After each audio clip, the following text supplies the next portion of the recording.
Okay, so excuse the simplicity of this video, but I'm just wanting to show the steps that I've talked about in my article about how to reduce kind of that dull, achy pain, like right in the middle of the back, but then also how to open up a lot of your joints from the ankles to the hips, shoulders. Those are the main, that's that kind of that main body from, mainly from here, the spine up to the shoulders and the hips. But people's ankles too can be quite, and knees. So a lot when you start to open up the hips, the knees can, as things start to shift, it can be a different pain.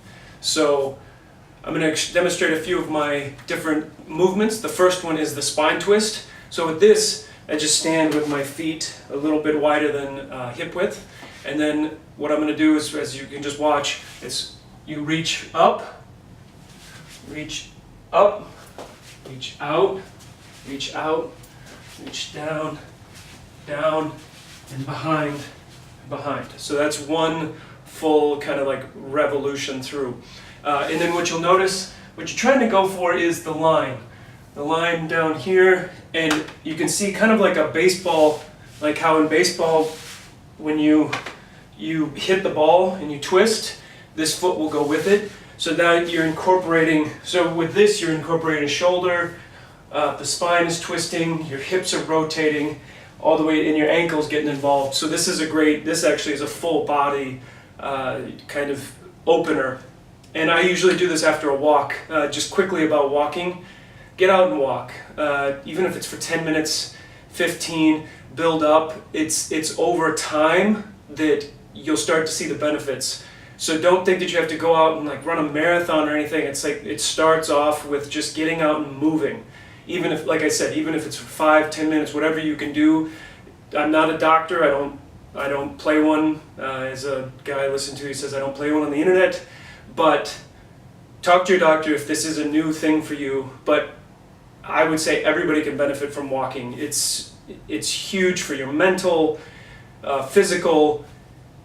We think we need to like go out and just do all this work, which you can build up to, but to start off with, it's better to start build that base. Like the pyramids are built the way they are for a reason. They have a solid base, and then it's layer by layer until they are able to be the height, but then they've stood the test of time.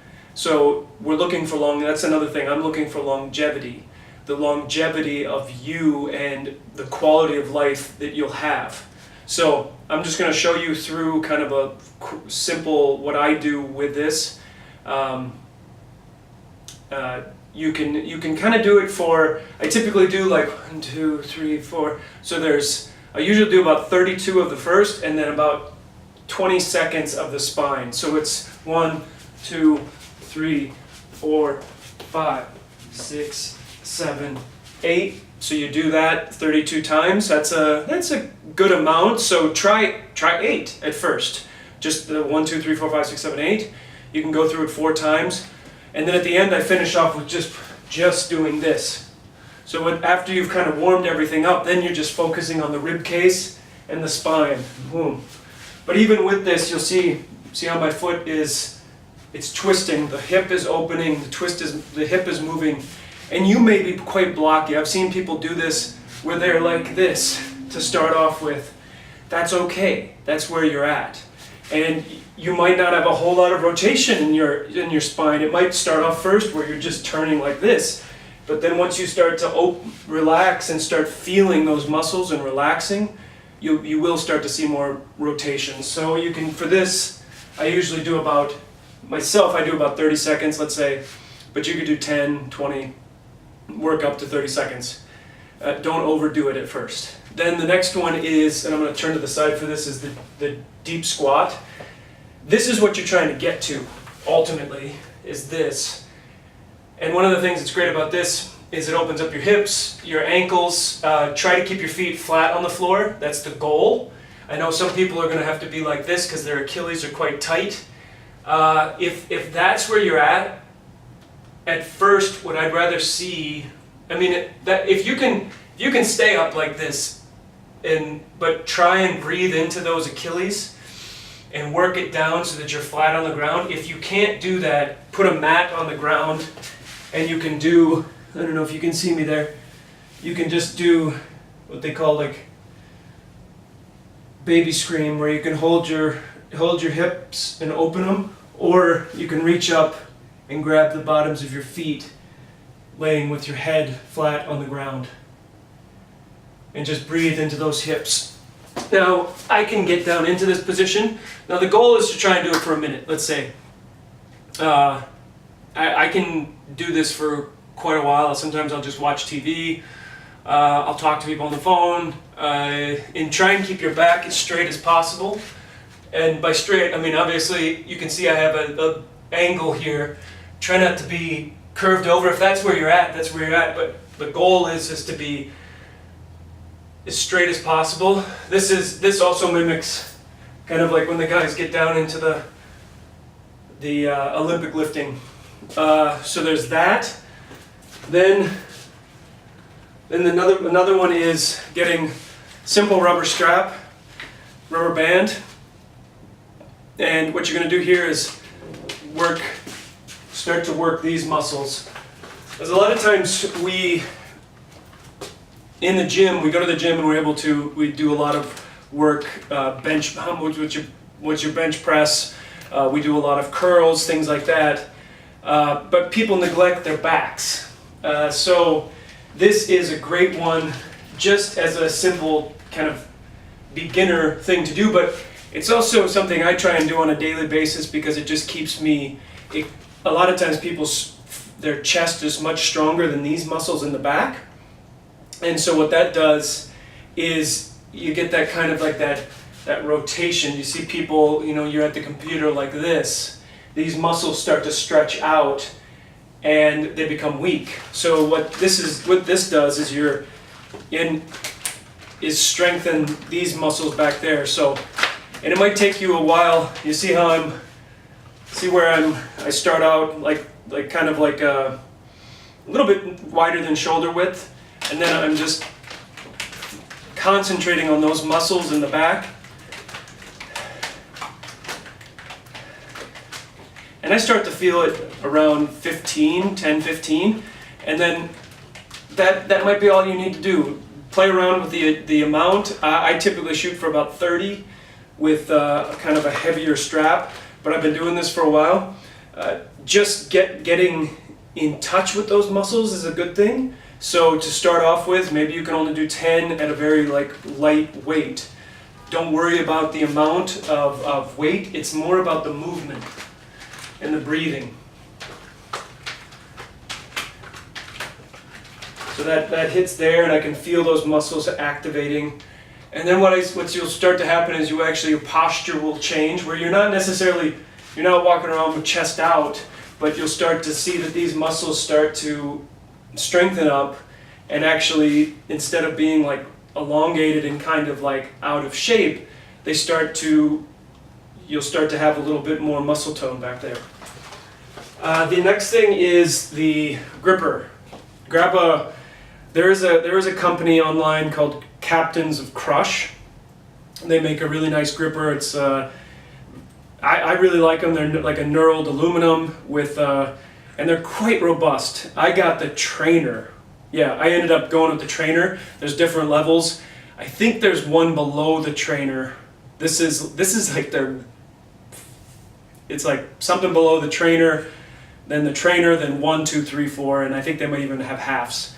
But I might move up to a 1. I got the trainer because I didn't quite know how much I needed. But keeping forearm strength, there seems to be something. I've heard different things. If you can keep your forearms strong, that actually can stimulate other parts of your body. But it is a kind of an important. If you can keep your core and your forearms strong, to do those things, I also find that it seems to stimulate my a hormonal response. It's a very basic thing, if your grip strength is starting to become weaker, this is a good thing to do.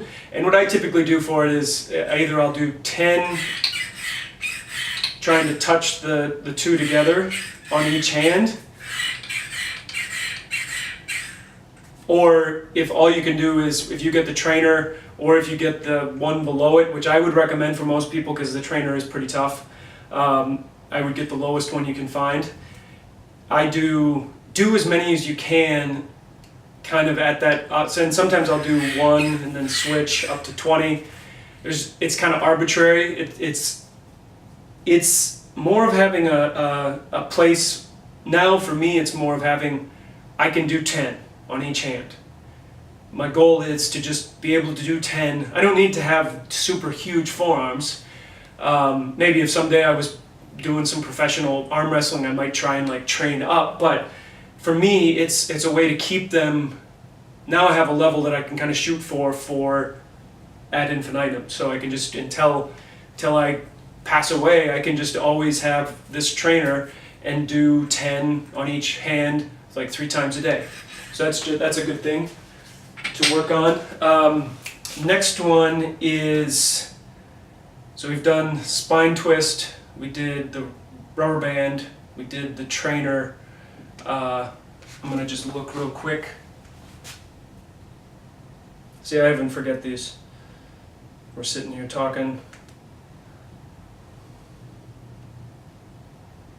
Side stretch. This is a great one for me, is I tend to get a little bit, if anywhere is going to tighten up for me. I used to not be able to put this is as far as my arms would go. Everything here was so tight that I couldn't relax my rib case to straighten my arm up and touch be beside my head. So it's kind of not a calibration, but just a point that I look for in my own flexibility that gives me kind of a baseline. And a lot of that's what most of this stuff is. It's just a baseline. It's not difficult. It's something you can do. But if you maintain these things, if you stop being able to do the deep squat, or if you're raising your hand like this and your ribs are tight, what's going on? Why are you holding? Is there a lot of tension in your body? These are great calibration points as well, just to kind of give yourself a baseline. So with this, I typically start off with my hands, drop 1, then go up and over, and then I just lean, but not try and like crunch on it. Try and keep long, even on the side you're twisting to, so you're kind of like going up and out, if that makes sense. And then just breathe into there. This is a huge one. When you first start doing it, I noticed from when I first started doing this till now, and I noticed too that I have one side that's a lot more flexible than the other. So hand goes down, goes up, and then just with this hand, I like to just kind of have it stay stable, but I'm not putting weight on it. But I slowly go down, still thinking, keeping up, and then breathing into that side. So that's great. So there's that. And then the next one I'm going to do, this is more just as a means, and you might want to have a friend videotape you doing this. This one in particular. If you want somebody to videotape doing any of these, and if you wanted to send them to me, I can put a link for an email to send it to me at some point. Let me figure out how to do that so that I don't get spam mail. But you could send me a video if you wanted me to critique it, and just kind of give you some quick notes. But for this, feet shoulder width apart. And now what you're trying to do is maintain, you're dropping down to kind of like a flat back tabletop, having your lower spine in connection. You're not cocking your head up and you're not cocking it down. It's just maintaining a neutral spine. So kind of like dropping into what we call in Alexander technique, dropping into a deep monkey. But going beyond that, So going beyond, you can start to bend your legs, and this might take a little bit of time. Once you get to the bottom, you're relaxing and then you're rolling up through the spine. So it's kind of a constant, they call it undulation.